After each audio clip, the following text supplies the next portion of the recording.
Oh, well, hello. It's me, Bear. This is Friendly Neighborhood Gamer. Tonight we're going to be talking about setting agnostic role-playing systems. What the heck is that?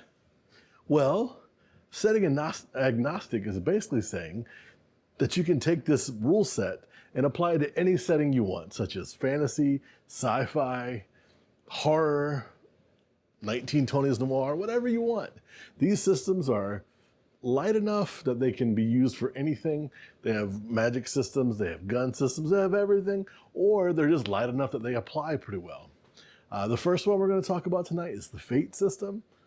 The second one we're going to be talking about is the old school Cortex system. And last but not least is the basic role-playing system.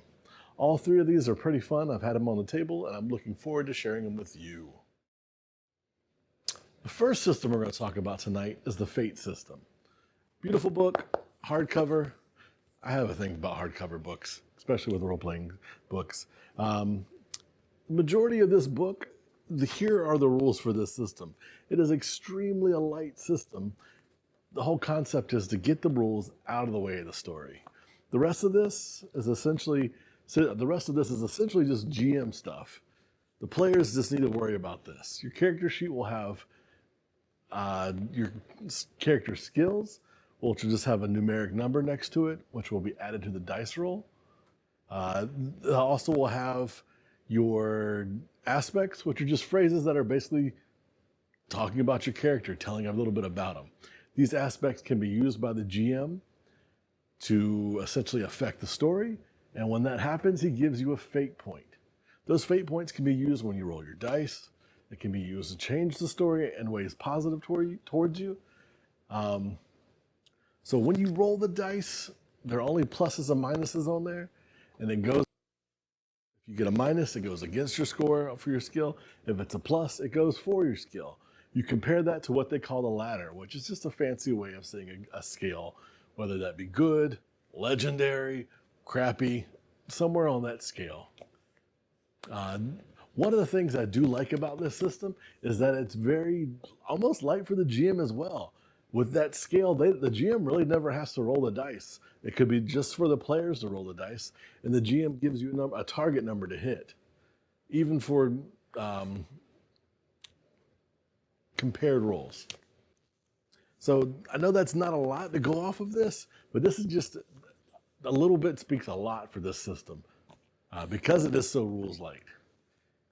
It has been said that it is a system that you can fudge because it is. You are getting the system out of the way to get to the story. So that's the Fate system.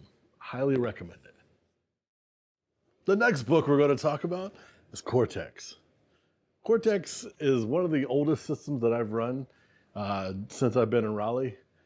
It is I would say it's probably one of my favorite systems. It's not up there with Torchbearer or any of the Loot Crane games, but it's definitely solid. It's a rules agnostic. That's why we're talking about it, of course.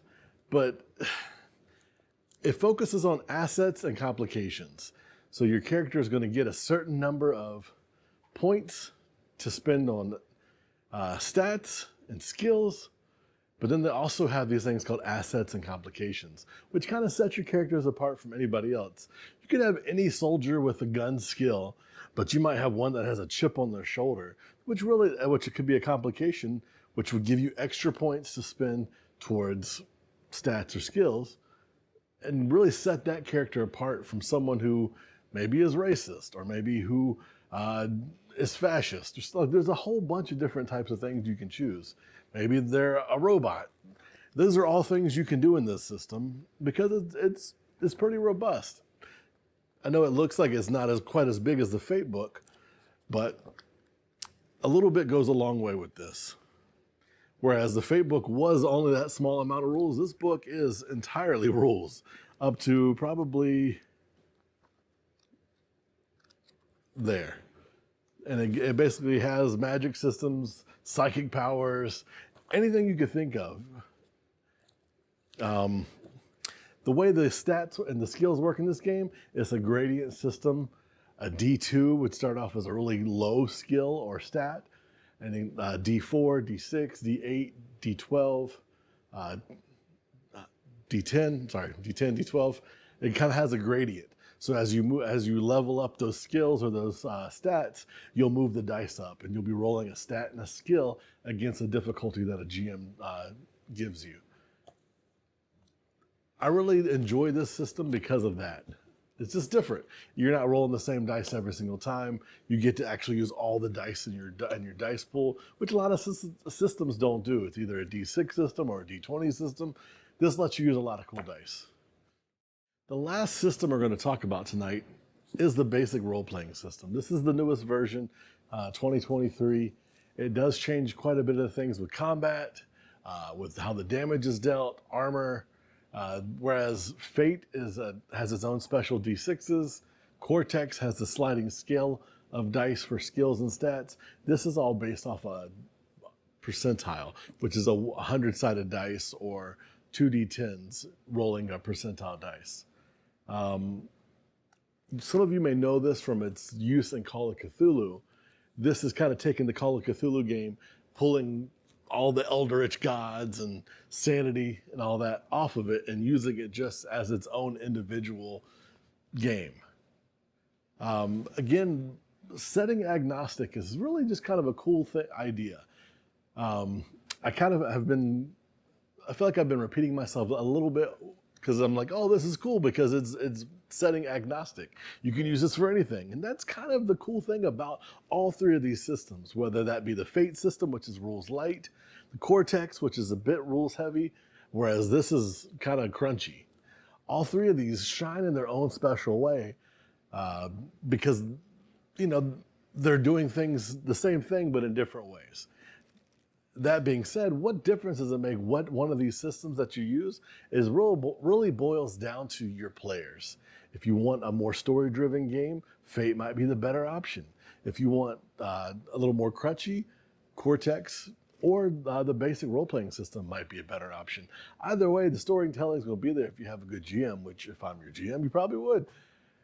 But what this actually makes it shine is that if one session you want to play something that's fantasy, and then the next section you want to play something that's horror, your group doesn't have to relearn a whole new rule set. You don't have to relearn all the minutia for these games. You can literally take the same system and just reskin it for something else. And that in and of itself is pretty cool versus something like Burning Will, which is very specific in the time and setting that it's in, or Mouse Guard, which is very specific that you're playing mice running around a forest fighting larger animals. So that, you know, those have a place and they're awesome, but these also are very cool because they're, you know, you're able to use them however you want. So with that being said, I appreciate your guys' time and energy coming and listening to me today, and I look forward to talking to you next week about another setting. Have a good night.